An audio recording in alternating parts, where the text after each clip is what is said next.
firstly, tell us, what is this thing that you've started? What is the Selfish Era? Well, it's all about women being a bit more empowered and putting themselves and their dreams first, because I think lots of us as women, we're raising children, maybe our parents are getting older and need a bit of help.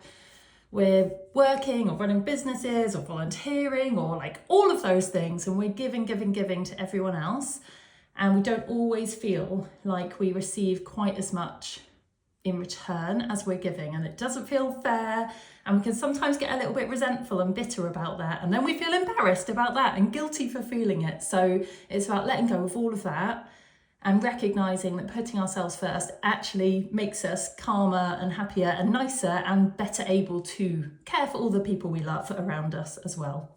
So taking control, taking the power back. I mean, one word that you mentioned there, Chloe, which when I speak to any of my friends, whatever stage of life they're going through, is the word guilt. And I know that when we have children, we seem to give birth to this thing called mum guilt, which shrouds us every which way we turn. So when you're sort of thinking about, oh, I'll start this business, or oh, I'm going to start to do this new thing, instantly you just start to feel bad, like you're spending time on yourself.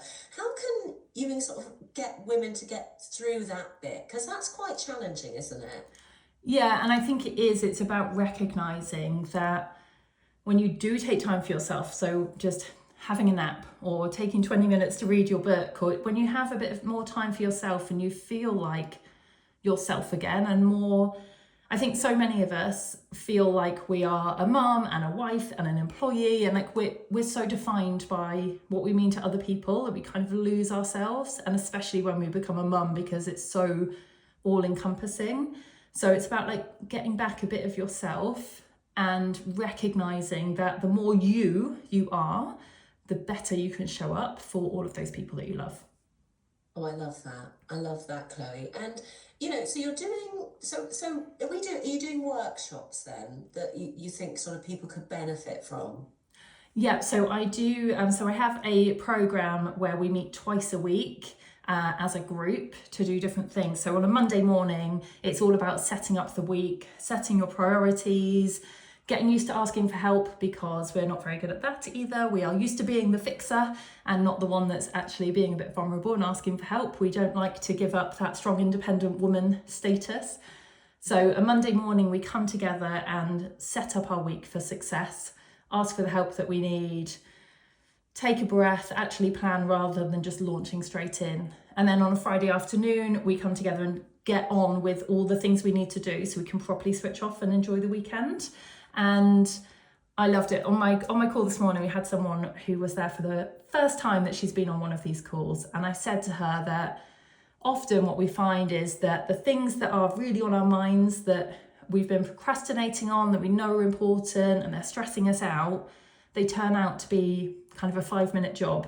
And what happens is after one of these calls, I'll get a message about 10 minutes later saying, I did it. This thing that I've been waiting on for weeks. And she did it this morning after the first call, so it works. Oh, Chloe, I've been there with toilet washing or piles, and I'm like, I can't do it. And then you're right. It's like, you just got to do it rather than overthink it. I think, I'm a massive overthinker. So it stands in the way of a lot of people moving forward. And I mean, when you're talking, you have this real authority. When did you decide to become like a life coach? When was that sort of something that entered into your world? So I've been coaching for a long time. I used to manage a charity volunteering in health here in Teignmouth. So I did a lot of coaching training through that. And back in 2021, I had what I call the 72-hour shake-up, where I quit my job, took my son out of school to home educate him because he had lots of anxiety and stuff going on. Wow. And so I'd just given up my income, and I made the biggest investment of my life by signing up to do my coaching training. So it was a real turning point in my life. So what's that? Yeah, coming up to 5 years ago now.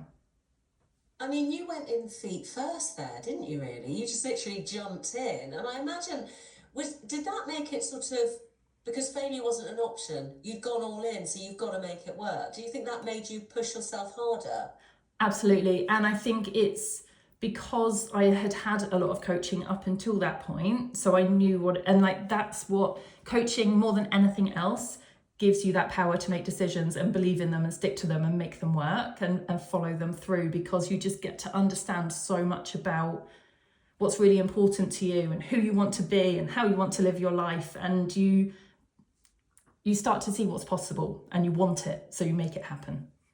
So what kind of things have women said to you, Chloe, that you've helped, that has really kind of made you think, do you know what, I'm doing the right thing here, because there's lots of women benefiting from my help? So recently I had somebody, so this is a friend of mine, so she's not a client, but she's been following what I'm doing on social media. And she told me that she had a bit of, I think it was birthday money from her dad, and her plan had been to spend it on a day out with her children.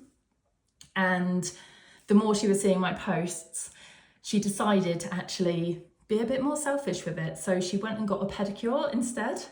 And I love that. She let go of all the guilt. She went and got the pedicure. She had an hour or two by herself. She's a single mum, so that's quite a big thing for her to have time to herself. Went and got this pedicure, and she just felt, worthy and pampered. And she did. She went home and she was calmer and happier and less likely to snap at her children over something small. So it wasn't a big day out, but they had a nicer day with her in the end because of her getting a pedicure. So it's the really small thing. And the one that comes up so often is reading. So I will always ask my clients if they read at the beginning of a program with me. And one of them recently said to me, oh no, I'm not really a reader, I just read on holiday. And then about 3 or 4 weeks in, she said, I know I said I don't really read, but I've started reading every day. And it's recognizing you can only sit down and read a book when you've got headspace, when you feel quite calm and safe. And so but it's a bit of a chicken and egg thing, because actually if you can find the time and create the time to read, then it starts to make you feel a bit calmer and happier, and you're sleeping better because you're not on a screen late into the night doom scrolling. So reading is a huge one. Yeah, the doom scrolling, it gets me every single time. Honestly, I can lose hours. I've actually had to put the phone away upstairs to charge so I can't see it. And that, you're right, just getting that sort of headspace, reading, or I love this idea of getting the pedicure. I do think there's some merch to be had here with a t-shirt that says, let go of the guilt, get the pedicure. This is great. So listen, Chloe, you're a very inspiring person. If somebody's listening and they're on the precipice of starting something new, but they just can't take that first step, what would you say to them? I think there's always first steps that can be taken. So you don't have to quit your job and start it immediately. You can do it more slowly and test the water and start having conversations with your ideal clients, the people you would love to work with. Go and speak to them, find out what they want, find out if your idea is a good one. Start saving up, start a social media. So you can start talking about what you want to do and asking questions and building your community. You can start that in, 20 minutes a day. You could get that moving. So there's always something you can do, and celebrate every win, every tiny win, every milestone. Really celebrate them. Make sure that you mark them and keep note of them. Feel the gratitude for every person that comes to you and says, I think that's a great idea, that spurs you on a bit. Feel the gratitude and the pride in every small step that you take, and it will keep you going. Oh, I love those words, Chloe. Thank you so much for coming on. If people want to find out more about you, how can they? So the best place to find me is Instagram. So I'm Chloe Myers Coach. Fabulous, Chloe. Listen, you take care. Stay hydrated in this heat. It's been lovely to chat to you. Thank you so much. Lovely to chat.